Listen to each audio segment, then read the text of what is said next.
Kami lapor ke polisi dia. Kantor polisi hari ini, malam ini. Dugaan pelecehan yang dilakukan oknum dokter berinisial MY pada istri pasien di Palembang masih berjalan. Rabu 13 Maret 2024 siang, korban datang lagi ke Subdit 4 Renakta di Treskrim Polda Sumsel untuk dimintai keterangan setelah kasusnya masuk penyidikan. Kuasa hukum korban menerangkan, korban bersama suaminya mendapat 8 pertanyaan terkait rekaman CCTV di luar ruangan VVIP tempat perawatan yang menjadi lokasi dugaan pelecehan.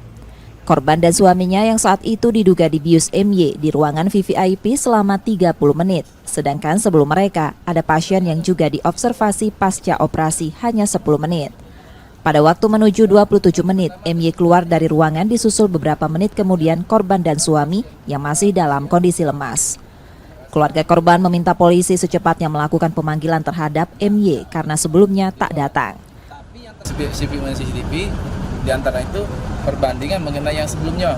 Pasiennya sebelumnya itu cuma dia sekitar 10 menit. Nah, tapi yang terhadap yang korban suami korban itu sekitar 30 menit lebih tuh, 34 atau 35 menit.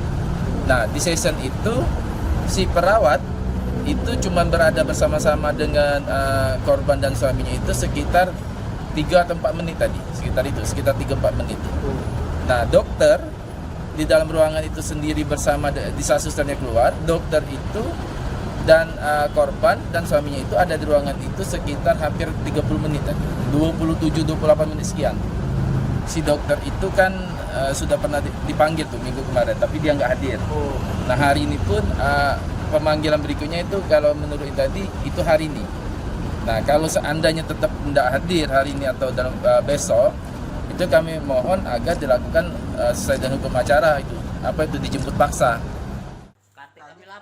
Melalui sambungan telepon Kasubdit 4 Renakta di Treskrim Polda Sumsel menerangkan telah menjadwal ulang pemanggilan MY pada pekan ini.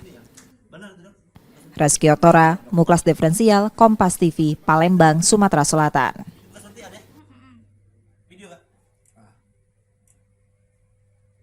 Bekas suntikannya ya.